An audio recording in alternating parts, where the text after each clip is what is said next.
Patos tem um novo conceito em saúde, em um espaço para cuidar bem de você. A Sedare Policlínica conta com uma equipe focada em um atendimento de qualidade, acolhedor e personalizado para cada cliente. Valores como humanização, confiança, ética e segurança fazem parte da essência do empreendimento.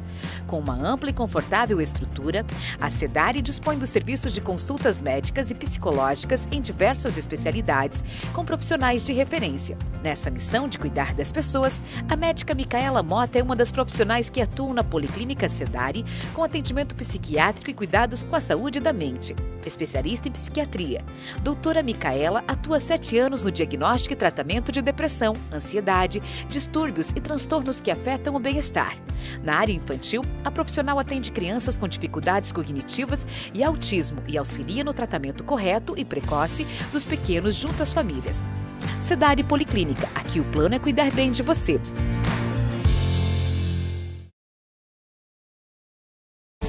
Na Paraíba, a educação da rede estadual é acima da média. Na saída do fundamental para o ensino médio, eu procurei uma escola pública. Foi um outro mundo. Os professores muito dedicados, eles dão muito valor ao protagonismo dos alunos. Quando eu tive a primeira aula com eles, eu vi que era diferente. Nos incentiva a sonhar, sempre motivando a gente a conquistar mais. Nos últimos 3 anos, a educação da Paraíba é prova de superação, crescimento e inclusão. Governo do Estado, somos todos Paraíba. Todos os dias, o time da Start incentiva você a cuidar do corpo e bem-estar. Estamos de portas abertas com proteção e cuidados redobrados. Na Start garantimos a segurança que você precisa para se exercitar. A higienização ganhou reforço, desde a entrada da academia até na hora de praticar as atividades. Todos os espaços estão adequados e os equipamentos com distanciamento seguro. A vida precisa de saúde e movimento é Start. Exclusividade, bom gosto e qualidade você encontra na Encantos de Clara, que oferece uma produção personalizada e única para momentos inesquecíveis, seja qual for a ocasião. A loja é especialista em aluguel de looks de festa, vestidos de noiva, ternos, vestidos de daminhas, pajens, debutantes, além de acessórios.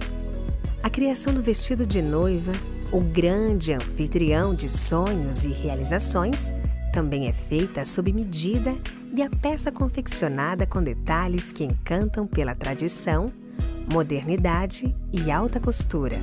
Modelos clássicos, românticos, cheios de glamour e atemporais. Para dias memoráveis e felizes, se vista de Encantos de Clara. Nas 2 unidades da loja, em João Pessoa, Shopping Live Mall, em Manaíra e Campina Grande, no bairro Jardim Tavares, seu sonho se realiza com beleza e sofisticação na Encantos de Clara. O seu sonho começa aqui.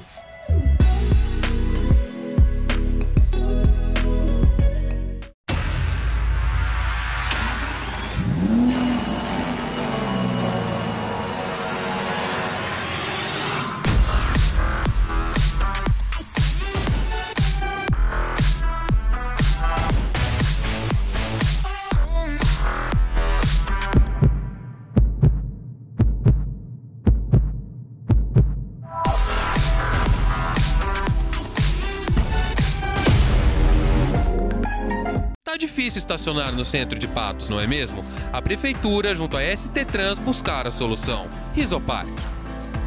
Através do aplicativo, seu José consegue visualizar as vagas disponíveis antes mesmo de sair de sua casa, trazendo mais mobilidade, conforto e praticidade ao seu dia a dia. Veja como é fácil. Com apenas 2 cliques, seu José já ativou seu ticket.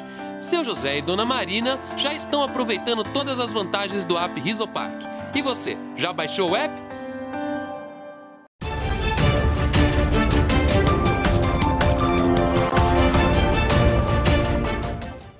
Olá, muito boa noite, seja bem-vindo ao programa Farol Político. Eu sou Jeverton Martins e a partir de agora está no ar o debate que gera debate aqui pela tela da TV Sol, seja através do canal a cabo 8.1 ou através das nossas redes sociais que vão aparecer aqui no rodapé da sua tela e através delas que vocês podem interagir conosco, comentar os assuntos que vamos abordar daqui a pouco, fazer a sua pergunta, deixar sempre a sua análise e também sugestão para a gente aqui. Fique à vontade. Mais uma vez, seja muito bem-vindo. Obrigado pelo carinho da sua audiência. E mais uma vez, o nosso programa está com um tema especial. Vamos falar hoje sobre política econômica. Isso porque aqui, você que me acompanha todo esse tempo, sabe que a gente só não fala de política partidária, de quem vai ser candidato, de eleições, mas a gente fala também sobre políticas públicas. E atualmente, um tema que, vamos dizer assim, está no auge, no centro da discussão, é a questão econômica do país e do mundo. Para falar sobre esse assunto, eu recebo aqui no estúdio a economista, professora universitária, mestre Roberta Trindade. Seja bem-vinda ao Farol Político pela primeira vez, mas aqui na TV Sol já lhe considero de casa. Boa noite, obrigado pela presença. Boa noite, é um imenso prazer estar aqui, principalmente falando de economia, tratando da política econômica, da política brasileira, mundial. É um tema que me é muito especial e estou à disposição. Realmente também me sentindo em casa, né, para dizer que estou à vontade, que é um prazer sempre conversar com vocês. Roberta, vamos começar o nosso bate-papo e aí eu vou começar antes da pandemia. Atualmente, acho que principalmente depois que começou a pandemia, está falando muito sobre a questão da política econômica. Como é que estava a economia do Brasil antes da pandemia? Sei que é uma pergunta bem abrangente, né? Mas quando eu falo antes da pandemia, no período mais recente. A pandemia, ela nos trouxe alguns desafios, mas é importante entender que a economia brasileira, ela já vinha apresentando sinais de desafios, né, de dificuldades, em virtude da própria condição ou condução da equipe econômica e da instabilidade política que se estabeleceu. É uma coisa que influencia demais na economia, né? Quando eu digo desafiador, não tão quanto o ano de 2020, que nós vivemos a pandemia, mas com as metas de crescimento ainda apertadas, com a inflação já aparecendo, não tanto quanto estamos hoje, né?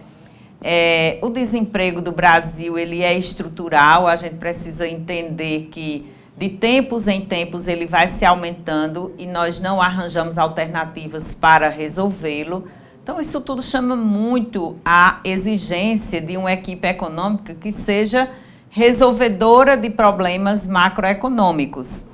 E o que significa isso? Problemas que são tratados de modo agregado, como a renda, como o emprego, como o nível de crescimento da economia. Então, o governo ele tem que fazer um esforço maior para estimular os empresários, por exemplo, né, através dos créditos mais baratos para gerar investimento, para gerar mais emprego. E isso dá muito trabalho, né? É uma conduta que requer muito esforço. Como nós estávamos num período em que precisávamos ainda de crescer, mas também é importante entender que a economia estava bem, porque ela estava entre as 10 maiores economias, né? Isso é importante, mesmo que o Brasil já quase chegou lá na frente, já chegou no 5º lugar, mas antes da pandemia estava ali pelo 9º lugar, então estava numa situação muito melhor. É importante que se diga isso, mas esses problemas estruturais que nós temos de ter dificuldade de colocar as pessoas no trabalho formal, e os nossos trabalhadores, eles são de pouca qualificação, aqueles de salário mínimo, né, que é uma grande maioria, não são pessoas assim que estão muito dispostas, digamos, a empreender, a viver a renda, a fazer a renda de outras formas de trabalho, né? Então, essa economia ia bem, diante do mundo, numa situação ali confortável, mas é bom lembrar que ela sempre apresenta essas debilidades. Eu chamo de desafios para a gente não ficar desmotivado, né? Desafios de acrescentar essa estrutura de produção que é realmente quem gera emprego. Acho muito interessante a gente entender isso. O governo não dá emprego, ele só dá emprego nas empresas públicas, só gera emprego nas empresas dele. quem tem que fazer emprego é a estrutura produtiva. Então, são os empresários, né, são as pessoas da iniciativa privada que devem fazer investimentos e esses investimentos gerar empregos dos fatores de produção como um todo, não é só emprego da mão de obra. Quando a gente fala em emprego, é bom a gente pensar que é a mão de obra, mas é também a matéria-prima que se compra, que já é produzido por outra pessoa, né? Então, o dinamismo da economia, ele é feito desse conjunto, certo? E aí, para responder de modo mais direto à sua pergunta, a gente vinha com o crescimento do PIB, que é num nível bom, né? Por isso que se coloca lá entre as 10 maiores economias. A gente consegue estabelecer uma meta e lutar de crescimento e lutar para que essa meta seja alcançada, mas esses sinais de desafios a gente sempre vive, porque o Brasil é muito grande, é continental e ele tem uma série histórica de inflação, que gera muita dificuldade na economia. Ele tem uma série histórica de redução da condição real do salário, ou seja, o salário mínimo apertado, né? Toda a vida, mesmo antes da pandemia, muito apertado, e o nível de desemprego elevado, que força ainda mais esse salário a permanecer num nível baixo. Então, esses desafios sempre nos acompanham, embora na crise mundial de 2008 a gente superou bem, né? Demorou a entrar nela, mas essas dificuldades estruturais, elas nos acompanham o tempo todo. Agora, com o início da pandemia, logo, principalmente no início, na chamada primeira onda ali, vivemos um dilema entre a saúde e a economia. Obviamente, acho que quase todo mundo, ou todo mundo concorda que a saúde deve estar em primeiro lugar, mas a saúde sem a economia fica muito difícil de sobreviver sem o dinheiro no bolso. Qual foi os principais fatores que você acredita que a pandemia prejudicou a economia? Foi justamente essa questão das restrições que acabaram afetando o comércio, a economia de uma forma geral? A pandemia, ela é para a economia uma externalidade. O que significa isso, né? Um fator externo que interfere diretamente na vida econômica. Ninguém estava esperando, foi um fato realmente inesperado. Nós tivemos muita dificuldade, a primeiro momento, de entender o que estava acontecendo. Quando eu digo nós, não foi só a sociedade, o próprio governo também, né? A forma de conduzir as questões. E eu queria ressaltar que, além de uma crise sanitária, como você falou muito bem, a crise econômica ela veio em consequência, nós vivemos naquele momento uma crise política. A instabilidade política nos deu uma série de dificuldades de resolver o problema sanitário e agravar a dificuldade econômica. Perceba que a medida do chefe de Estado era uma, que é o nosso presidente, a equipe econômica falava outra língua, por vezes, para resolver as questões de saúde. Os três poderes, executivo, legislativo, judiciário, eles precisam trabalhar em harmonia e às vezes havia aquele desajuste. Só para a gente entender que então a gente tinha um quadro grave, né? A crise sanitária do mundo todo, ainda com muitas novidades, não sabíamos quais as soluções naquele momento. A crise de instabilidade política que faz com que as decisões não aconteçam a tempo e a hora, como nós precisamos.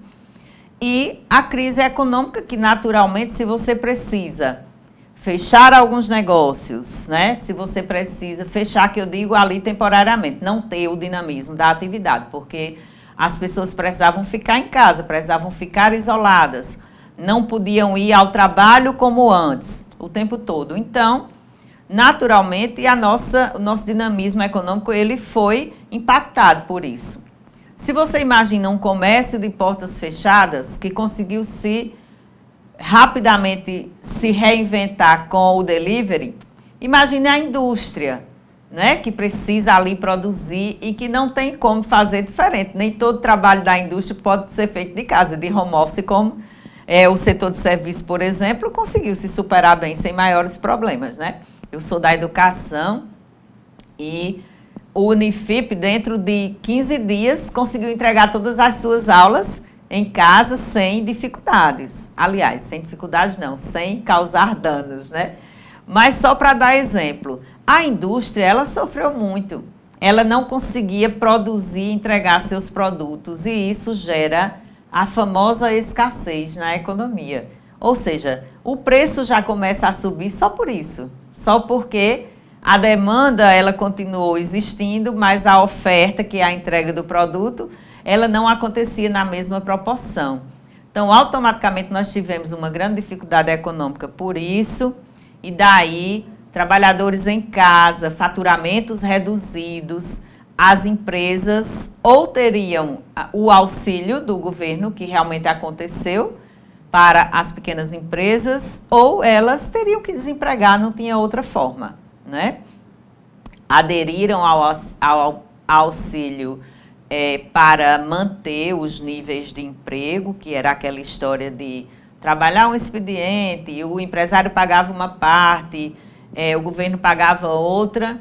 O auxílio emergencial serviu para os que foram desempregados ou os que não tinham emprego naquele momento, até mesmo para poder ficar em casa, porque a renda ela tem a obrigação de cobrir as nossas necessidades básicas e ninguém pode viver sem comer, né? Ninguém pode viver sem o mínimo necessário.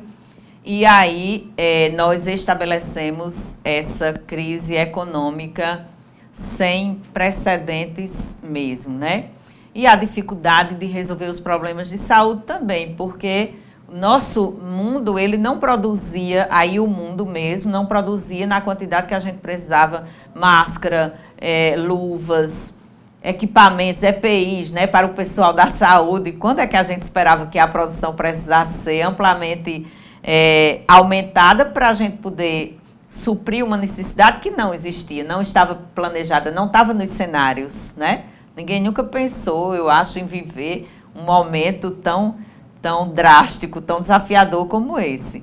Então, todo esse conjunto gerou crises severas. Eu digo severa pela dificuldade de resolução. A sanitária, porque a gente precisava mesmo era de uma vacina, e uma vacina é produzida com tempo, né? Esse nosso tempo de vacina de Covid foi recorde.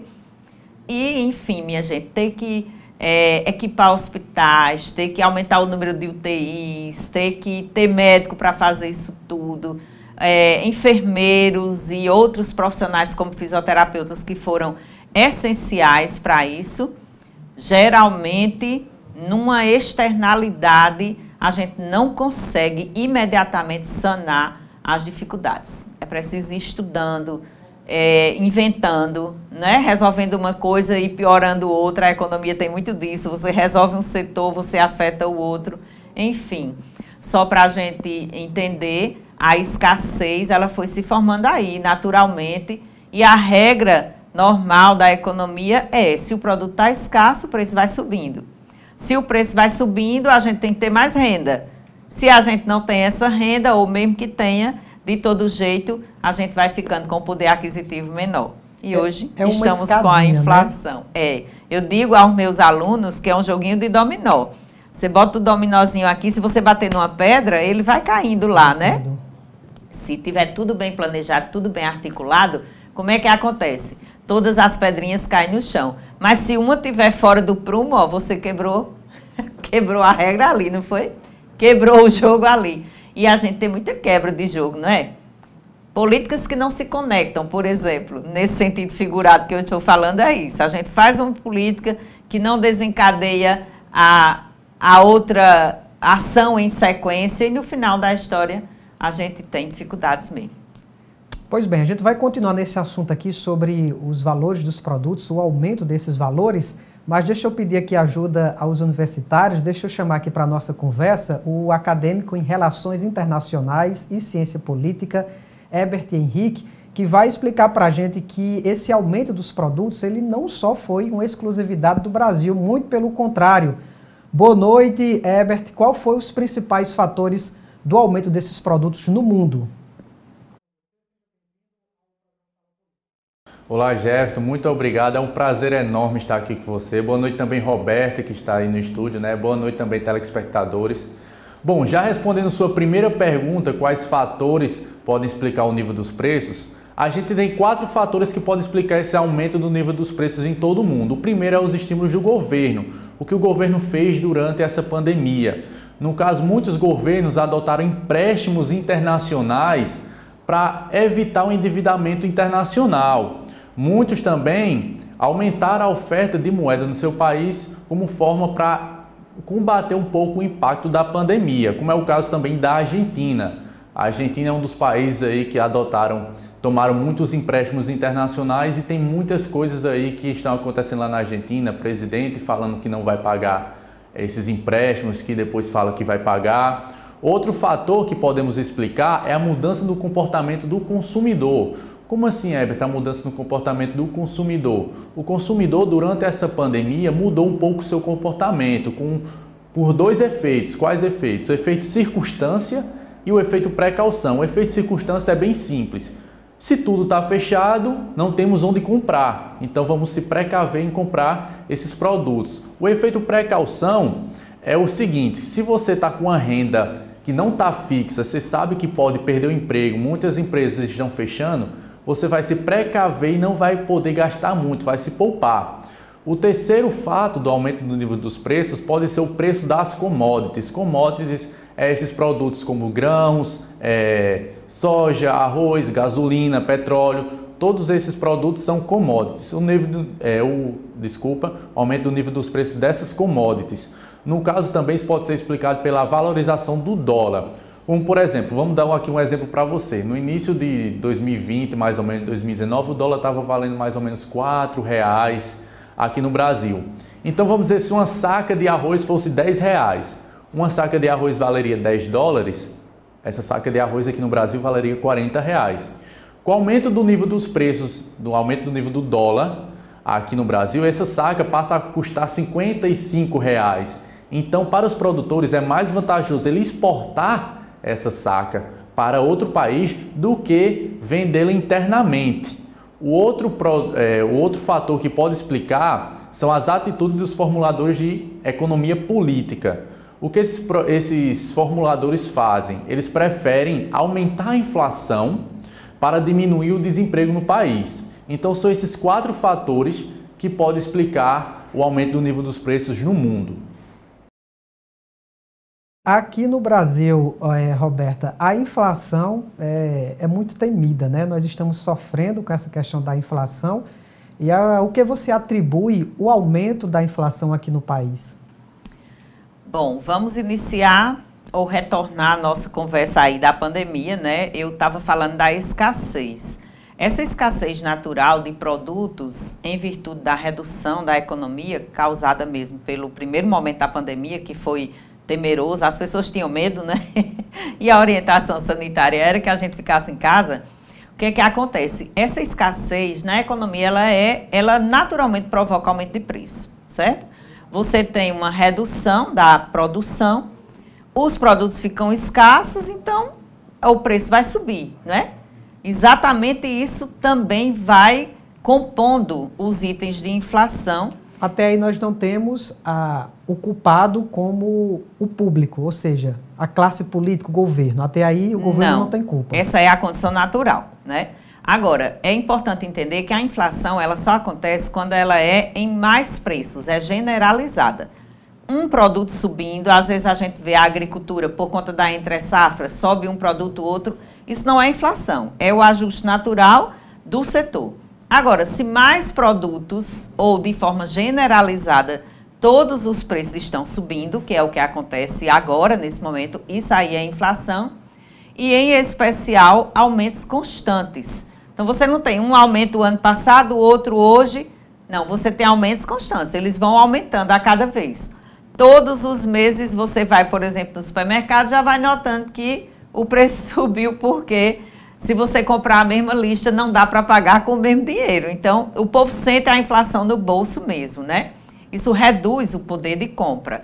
Então, o que causou a inflação além disso, né? Além dessa condição natural?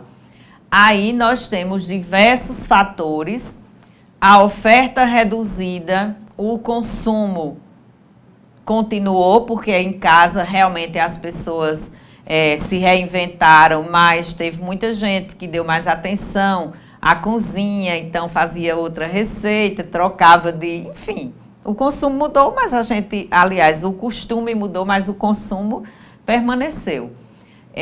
Esse auxílio emergencial, ele dá uma mexidinha, porque a pessoa que estava sem renda agora pode comprar alguma coisa, então... Naturalmente, uma das causas da inflação em qualquer tempo é o consumo das pessoas, né? E eu digo consumo das pessoas, mas é importante a gente entender que é o consumo agregado. O governo também vai consumir, as empresas também vão consumir, porque elas vão comprar os insumos para fazer a sua produção. Essa questão das commodities falada aí em relação ao mundo também serve para o Brasil. Nós produzimos produtos de agricultura, né, que são vendidos para exportação.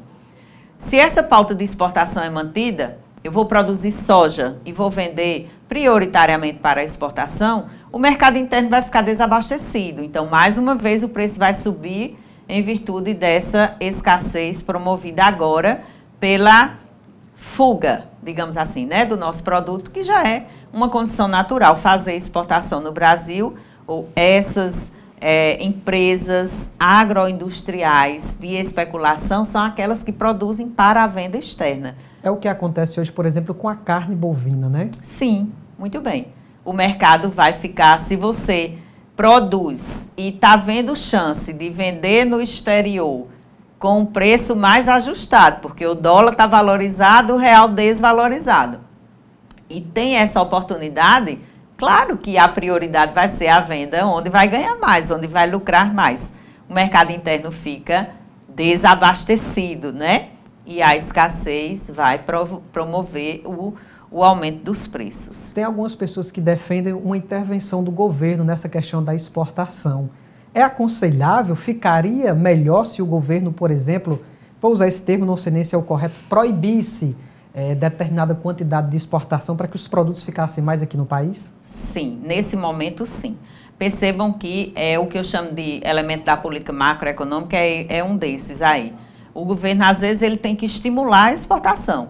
Para ele também é bom porque ele gera divisas, que é a reserva de moeda estrangeira. Você vendeu lá no exterior, né? O produtor ele volta capitalizado, porque o dólar está mais alto do que o real, e o governo pega parte desse recurso para fazer a sua reserva. Mas nesse momento de pandemia, ele poderia sim fazer essa interferência, né? Agora, é uma política que restringe a relação com o mercado internacional, não é uma boa opção, só se fosse na relação custo-benefício obrigatório mesmo, porque se você encurta o relacionamento com negocial, numa próxima oportunidade, pode ser que aquele espaço que você ocupava seja ocupado por outro país, né?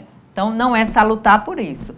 Mas, se fosse o caso do mercado interno ficar muito desabastecido, o governo poderia, sim, fazer uma intervenção, que, na verdade, é autoritária, é antipática, né? Mas, se fosse na relação custo-benefício, ele poderia fazer a intervenção, ou muitas vezes aconteceu da gente ser grande produtor de alguns produtos e vender para exportação e ter que importar esse produto de outra nação, com uma qualidade menor, com uma perspectiva diferenciada para poder abastecer o mercado interno.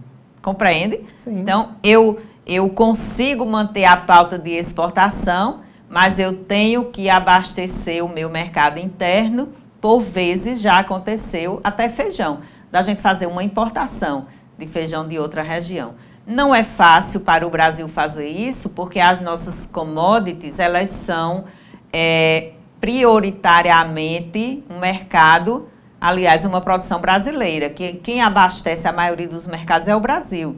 Então, ele tem que garantir também essa pauta para não ficar mal visto naquela condição de não atender a esse mercado. Deixa eu fazer agora uma pergunta objetiva nessa questão da inflação. Qual é a culpa do governo em relação à inflação? E aí, explicar ao pessoal que está em casa que eu não estou a pergunta não é direcionada ao governo Jair Bolsonaro. A esse governo. A esse governo. Estou falando assim, de um governo de um modo geral, não só no Brasil, não só nesses tempos atuais. Então, aonde é que o governo é responsável pelo aumento da inflação? Pronto. Diretamente, nessa situação de hoje, pós-pandemia, né, o governo teria que estimular agora, nesse momento, mais que pudesse as empresas para produzir mais. Vamos voltar a essa questão da agricultura, só para a gente entender melhor. A produção agrícola das pequenas unidades, daqueles agricultores familiares, né, se ela for mais estimulada, a gente consegue abastecer o mercado interno com essa produção. Então, poderíamos ter essa solução. Como é que o governo pode fazer de interferência, né? Qualquer governo, como você disse, com toda certeza, qualquer governo. Qual seria a ideia? Se a inflação for causada pelo consumo, a gente encurta o consumo. Como é que se faz isso? Por exemplo, na hora que ele consegue tirar parte da moeda do meio circulante, né? Então, existe um mecanismo, por exemplo, de venda de títulos do governo. Vocês veem muito o governo lançar títulos para vender. Quando ele está lançando ali, não é porque ele está apertado por dinheiro, não. É porque ele quer tirar o dinheiro da economia. Então, tira o dinheiro da economia, o dinheiro vem para cá, né, para o conjunto da reserva.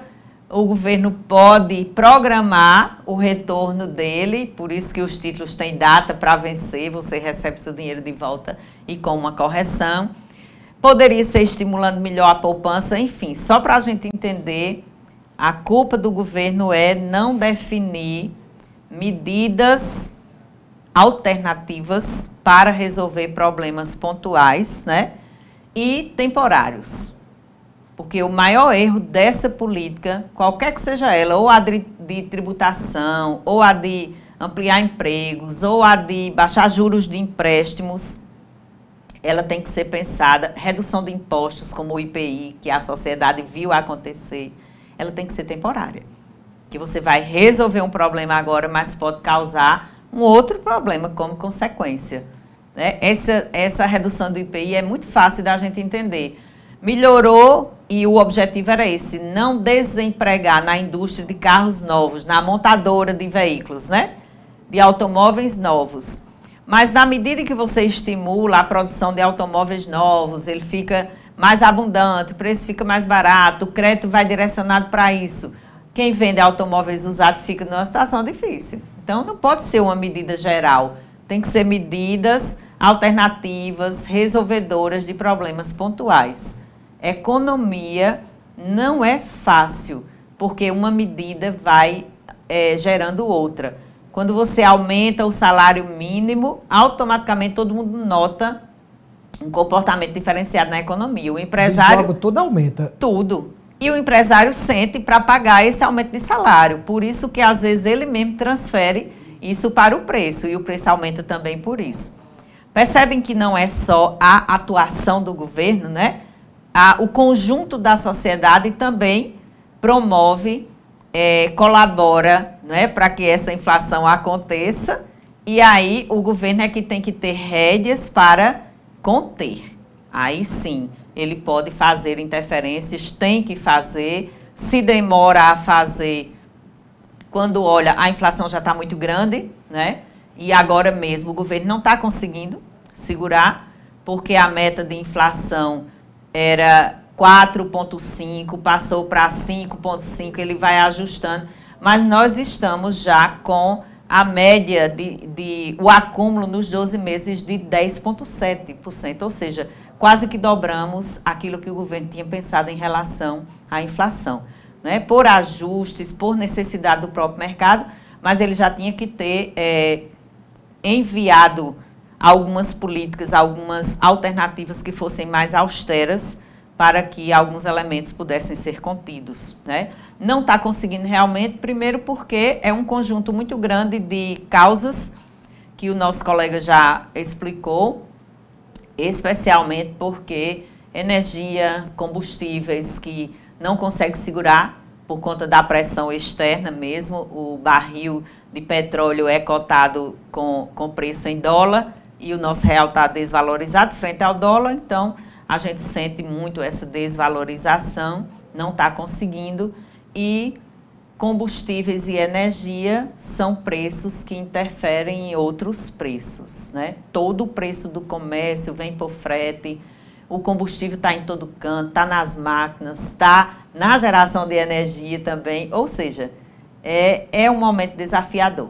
Tinha que ter pulso forte, mão de ferro e políticas emergenciais, temporárias, para ir resolvendo por parte esses problemas. Pois bem, vamos entender também como é que está a questão da inflação no mundo, por isso eu vou convidar mais uma vez Herbert aqui para falar um pouquinho sobre a gente, sobre essa questão da inflação mundial. Bom, eu vou explicar para vocês basicamente o que é inflação primeiro, porque normalmente tem pessoas que não sabem o que é inflação. Inflação é quando você tem muito dinheiro para poucos bens e serviços. Eu gosto de explicar basicamente como se fosse uma pizza. Vamos imaginar que você tem uma pizza, você é um dono de uma pizzaria, tem uma pizza, divide ela em 4 fatias, em cada fatia você faz um vale de R$2. Essa fatia completa vai valer essa pizza completa vai valer R$8, não é isso? A partir do momento que você acha, eu vou vender essa pizza mais rápida, eu vou fazer mais um vale para vender essa pizza mais rápida, que eu sei que esse vale não vai voltar de imediato para mim. Então você fez mais vale do que fatias de pizzas. No caso, você tem mais dinheiro do que o Tesouro Nacional, do que bens e serviços. É nesse momento que ocorre a inflação. Nos outros países, vou citar um exemplo de países que fazem parte do G20, os 20 países mais ricos do mundo. Os países desse G20 que mais dispararam na inflação foi o Brasil, que em julho estava com a média de 9,1% na inflação, que disparou para 9,7%. A França, que estava com inflação de 1,2%, subiu para 1,9%. E o Reino Unido, que estava com inflação em média de 2,1%, subiu para 2,7%.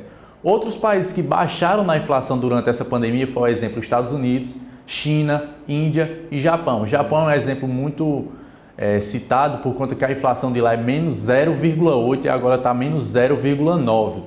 Outro país do G20 que está com inflação altíssima, que já faz muito tempo essa inflação, é a Argentina. A Argentina hoje a inflação dela está quase 52%, está com 51,78%. Lá, só para você ter uma noção, no ano de 2018, quando eu estive lá, um dólar blue lá valia em média 40 pesos. Hoje esse dólar blue vale 200 pesos, um dólar blue. A gasolina naquele tempo, em 2018, lá na Argentina, valia em média 40 pesos, mais ou menos 1 litro. Hoje sai a 160 pesos 1 litro de gasolina lá. R$1 naquele tempo era mais ou menos 10 pesos. Hoje esse real está custando mais ou menos 44 pesos, 43 pesos. É um dos exemplos mais citados nesse nível inflacionário. Entre os países do G20, os países que mais estão com inflação entre eles, é a Argentina com 51%, como eu falei, a Turquia com 17% e em terceiro vem o Brasil com 9,7%. Esses países que estão com a maior inflação entre os países do G20. Observando aqui, da Argentina que está com 51%, se eu não me falha a memória, o Brasil está em terceiro, tem 9, alguma coisa, né? Ou seja, é uma diferença bem distante, e o Japão é o nosso sonho de consumo no quesito inflação, né? E aí eu já faço uma pergunta, quais são os principais produtos aqui que são os vilões da inflação? Você já citou aqui a questão da gasolina, da energia, né? Tem algum outro? Na verdade, o que mais nos preocupa é a própria cesta básica mesmo, né? Como te disse, gasolina e energia, ele afeta os outros preços. Então, eles são muito importantes nessa definição da nossa inflação nesse momento, né? Aí, por cascata, vamos lá ampliando os produtos da própria cesta básica mesmo, esses de alimentação cotidiana direta, né? O supermercado, por exemplo. Então, a gente sente a carne bovina, que está com o preço muito majorado, né? Enfim, são produtos do nosso dia a dia, né? Produtos diretos. A preocupação com combustíveis e com a energia como já disse, porque ele acaba afetando todo o resto da cadeia, toda a estrutura produtiva. Queria reforçar um pouquinho essa condição da inflação ela ser um aumento generalizado nos preços, mas especialmente, só para reforçar um pouco a ideia aí do nosso amigo, né? Lembrar que o problema maior da inflação é a redução no poder aquisitivo mesmo das pessoas, né? Você tem um salário mínimo de R$ 1.100 que na leitura do DIEESE, para atender aquilo que a nossa Constituição define, que é um salário para atender uma família de 4 pessoas, com as necessidades básicas atendidas, o DIEESE mede hoje que nós precisávamos já ter um salário de R$ 5.300. Ou seja, você perceba que para um país que já tem um salário muito baixo, que já tem um nível de desemprego muito alto, que as pessoas em condição de extrema pobreza é um grupo muito grande. Então, uma inflação dessa natureza é um problema muito maior do que alguns outros países que percebam que estão aí no ranking colocado por ele lá na frente da inflação, mas a inflação é 1,2, subiu para 2 pontos alguma coisa, né? Nós somamos 10, que ele disse 9 e pouco lá, por volta de julho, hoje a gente tem, considerando 12 meses, uma média de 10,7% de inflação. Então, preocupante, né? Embora também importante que se diga que, historicamente, nós já tivemos uma inflação de 20% ao mês. Já vivemos isso. Com a incapacidade da política econômica de resolver também, como no Plano Cruzado, por exemplo, houve tabelamento de preços, houve congelamento de preços e nós não conseguimos conter essa inflação. Nessa sequência, o Plano Real ele foi decisivo e austero, forte, né, para que a estabilidade dos preços voltassem a acontecer. Aí o real ele ficou em paridade com o dólar. Nós conseguimos melhorar um pouco a vida dos pobres, né, que conseguiam ter um ganho real no salário. Esse ganho real é ampliar o poder de compra, né? Aumenta o salário, mas aumenta junto a possibilidade de comprar mais bens, comer outras coisas que as pessoas não tinham chance naquele momento. Foi o nosso melhor momento, né? Depois disso, ficamos mantendo essa inflação no nível... Esse melhor momento, lembram mais ou menos o período do ano? O real é o período em que Fernando Henrique assumiu o governo. Naquele primeiro momento ali, nós tivemos uma fase, 2 fases, 3 fases do Plano Real. Ele conseguiu manter... Quando eu digo melhorar a vida dos pobres, não é só com benefícios sociais, né? Na sequência, a gente vê os governos sociais, como Lula, Dilma, ampliar isso a partir das políticas públicas. Mas, nesse momento do Plano Real, que para a realidade econômica, não a realidade social, mas para a realidade econômica, é um momento mais vitorioso nesse sentido da estabilidade, que é quebrar essa força da inflação, entende? Como você disse, assim, o nosso sonho de consumo. A gente tem uma inflação ali mantida num nível em que a economia pode crescer. Quando a economia cresce, ela vai aparecer um pouquinho ali, mas a gente consegue manter o equilíbrio, certo? Diferente, agora vamos na sequência para fazer justiça, as políticas sociais, elas vêm e fazem um efeito importante, né, de tirar essas pessoas da miséria. Eu cheguei aqui para dizer que, na minha leitura de economista, embora eu seja uma economista muito tendenciosa à análise social, eu devo dizer que as duas coisas são muito importantes. A estabilidade da economia é condição indispensável para você fazer uma economia forte. Os benefícios sociais é uma medida de complementação, né? As pessoas têm um auxílio, têm uma bolsa, mas era muito melhor, ajuda muito, não resta dúvida, tira o povo da situação de extrema pobreza, né? Ameniza, mas é muito melhor você ter um emprego, ter uma renda e poder, com esse emprego e com essa renda, manter a sua própria condição de necessidade básica. Isso é até para a dignidade mesmo do trabalhador, certo? Não estou tirando o mérito das políticas sociais, de jeito nenhum, muito pelo contrário, elas são importantes, mas quero dizer que numa condição de análise de equilíbrio, a estabilidade da moeda é extremamente importante. Eu digo da moeda, mas é a estabilidade dos preços, ou seja, não ter uma inflação desenfreada, né? E eu queria também deixar claro que esse é o nosso pior momento. A economia não está crescendo, ou seja, na leitura econômica ela está estagnada, né? Crescendo muito pouquinho, o PIB aumenta, não resta dúvida. Nesse momento, a pressão dessas commodities, ela sobe o PIB, mas a gente está numa situação ali não extremamente ideal de crescimento, né? E com uma inflação desesperadora. Então, é sofrimento para quem não tem renda, viu? Para quem tem uma renda pequena ou para quem vive com um salário mínimo, se for para alimentar mais de uma pessoa. Se for uma, ainda faz o joguete de cintura, né? Mas se for uma família com um salário, está vivendo numa condição muito difícil. Pois bem, é sobre justamente isso agora que eu quero falar contigo. Quais são as dicas para tentar driblar essa inflação e conseguir viver a vida mesmo ganhando pouco e o saláriozinho cada vez mais apertado? É outra questão desafiadora, né? Até para você me responder é desafiador, né? A gente tem sim umas dicas, né? E assim, eu recomendo que as pessoas analisem mesmo a forma de decidir o seu consumo. Por quê? Quando a gente tem pouco dinheiro, especialmente, o planejamento ele passa a ser ainda mais necessário, não é isso? É bom conversar em família sobre o dinheiro. Porque sempre numa família tem alguém que é mais gastador, mais mão aberta, outro que é mais controlado, né? Ali mais equilibrado. Ainda bem que eu sou a segunda opção aí. Não precisa ser mão de vaca, né?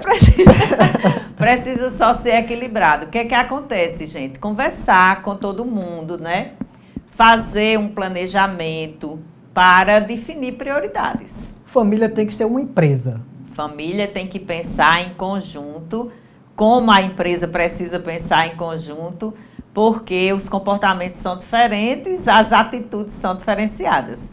Se uma família de 2 pessoas, né, ainda vamos colocar só o casal, um gasta muito, o outro não gasta e ganha pouco, aquele que gasta muito vai fazer um efeito negativo no outro, com certeza, né? Se a renda for uma renda coletiva, certo?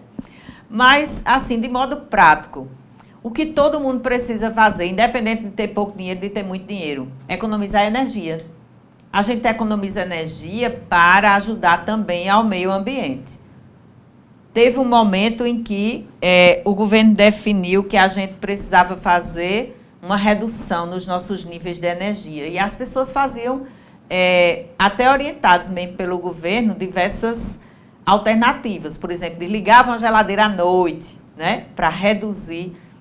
E a gente conseguiu ver na nossa conta uma redução muito grande, por conta daqueles apagões que o governo estava com dificuldade de manter os níveis de investimento e de energia. Mas vamos continuar nas dicas, né? Eu falei nisso só para a gente entender que dentro de casa a gente está num ambiente, todo mundo numa sala, assistindo televisão junto, apaga o resto das luzes, isso não tem problema nenhum não, né? Não é dizer, não, a gente vai virar mão de vaca agora, não, a gente está ajudando o meio ambiente a acontecer. A CAGEP vive nos orientando para não estar usando a água indiscriminadamente, né? Por conta dos nossos níveis, dos mananciais. Se você ajudar a CAGEP a controlar essa água, você ajuda seu bolso também, né? Sem usar a torneira aberta o tempo todo, sem lavar carro todo dia, sem lavar o quintal todo dia. As pessoas ainda têm muito costume disso na nossa região. Aí, especialmente quando for às compras, olhar tudo que você tem em casa e anotar uma nova listinha para não estar comprando demais o que não precisa nesse momento, né? É bom a gente se tornar aquela pessoa educada nesse sentido. E, principalmente, não desperdiçar alimento. Mesmo as pessoas que têm pouco recurso, que precisam estar muito atentos a isso, ou independente, mais uma vez, da condição de renda, a gente não estragar é importante para o conjunto da economia. Se tem gente que está ali com necessidade, não está tendo alimentação, se a gente não estragar, a gente já está ajudando o alimento chegar lá, né? Porque, com certeza, de outra forma, ele vai chegar. Nesse momento de Black Friday, né? Os empresários que me escutem e entendam, todo empresário está querendo vender muito, isso é a função da empresa.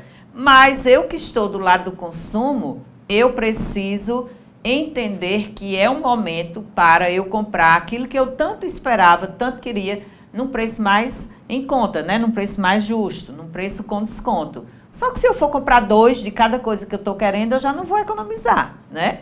Mas o consumidor, ele tem essa inclinação, porque que ele pensa, não, se eu comprar logo muito enquanto está barato, a inflação está cara, está alta, está elevada, eu vou passar mais tempo com essa economia que fiz. Mas você vai botar isso no cartão, às vezes, né?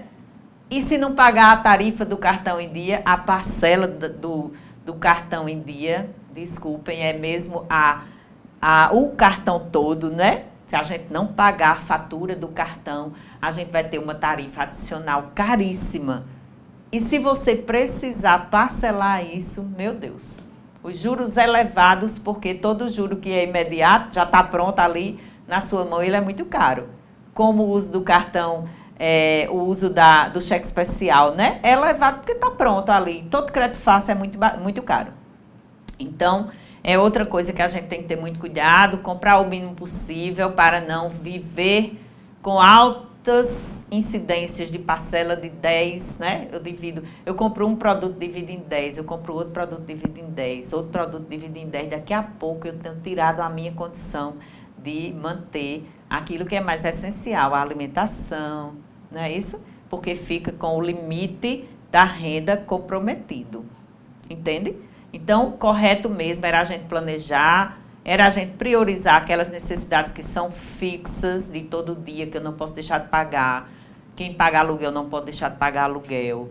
Quem paga energia não pode deixar de pagar energia, né? São questões muito essenciais. Então, esses precisam ter prioridade.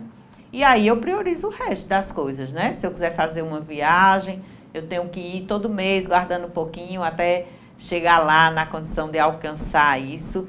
Essa é a lógica da educação financeira, né? Não é muito fácil, não é tão praticada, mas pelo menos conversar em família, fazer um orçamento, priorizar necessidades, tentar viver com a cabeça tendida ao equilíbrio, não gastar demais necessariamente, não comprar coisa que você não vai usar, né? E vender aquilo que você tem, que já não precisa mais, se for de venda, ou fazer doações mesmo. Quando a gente doa, quando a gente se mostra abundante, o universo, ele nos devolve essa abundância. Tem muita gente precisando aí do seu apoio, né? Precisando de alimentação, precisando de roupa que você não usa mais, precisando daquilo que você tem em casa que não está lhe servindo, está só lhe complicando no sentido da organização. Guarda-roupa abarrotadão de roupa, cheio de roupa que ninguém está usando. Isso pode ser uma fonte de renda, como pode ser também uma fonte de solidariedade com aquelas pessoas que estão precisando. Bem rapidinho, porque nosso tempo aqui já está bem no limite. Por que a gente fala tão pouco sobre educação financeira? A gente só fala em momento quando o bicho está apertando mesmo, como é o caso dos momentos atuais. Não deveria ter alguma disciplina na escola, pelo menos um curso, algo desse tipo? Com certeza. A BNCC já obrigou, né? Obrigou por meio da legislação, que eu digo, as escolas terem a educação financeira. E aí eu vou lhe dizer, por que a gente não fala tanto em educação financeira? Porque as pessoas ainda têm um tabu de quem é controlado ser mão de vaca. Aí ninguém quer ser mão de vaca, né? Deixa eu dar um recado, tá vendo aí? Vocês que me chamam de mão de vaca, eu sou controlado. É, controlado, é organizado financeiramente. Isso é importante na vida de uma pessoa e é importante para o país como um todo. Se você for organizado, você vai precisar do consumo de todo jeito, vai estimular a economia, só que no tempo certo, né? Percebam que até uma reserva, para quem tem uma folguinha de dinheiro, precisa ter, que não era para ser só em folga, a gente tinha que tirar mesmo na marra um dinheirinho para a reserva. E se a gente botar lá na caderneta de poupança, na aplicação, isso vai ajudar o governo a estimular a economia, porque aquele dinheiro nosso, enquanto ele está parado ali, a gente pensando que ele está dormindo no cofre do banco, ele está lá ajudando aos empresários através dos juros mais baratos, que o governo faz isso. Respondendo à sua pergunta, conversar sobre a educação financeira, não tem problema, ninguém é mão de vaca, ninguém vai deixar de fazer a vida financeira acontecer, só vai ter controle, planejamento, organização e vai conseguir crescer com sustentabilidade.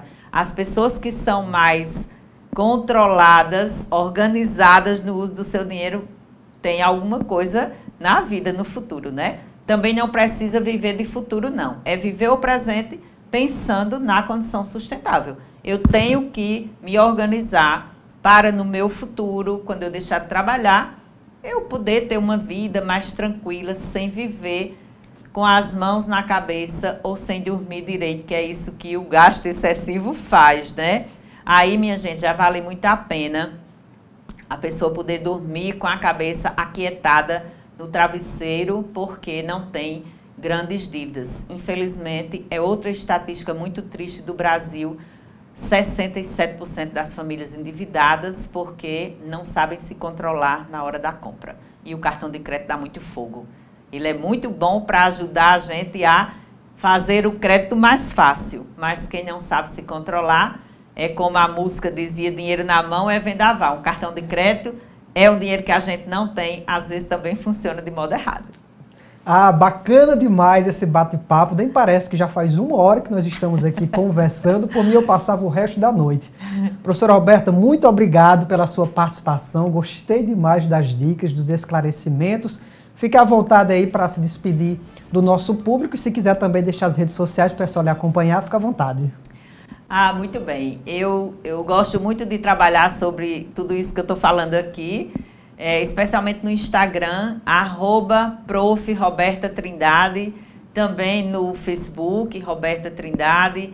Gosto muito de participar com vocês, né? Vez por outra estou aí com os meus ex-alunos e os que também não são ex-alunos. Tenho muito prazer em ser professora, sou professora do Unifip desde um bom tempo e ainda hoje isso me dá uma riqueza muito grande de relacionamentos e eu quero agradecer mais essa oportunidade, me colocar à disposição, dizer também às pessoas que estão nos ouvindo que, apesar da gente trabalhar com essa área fazendo consultoria, eu também gosto muito de ajudar as pessoas. Quem precisar de uma dica mais de perto, a gente se encontra por aí, pode ficar à vontade para trocar esse relacionamento.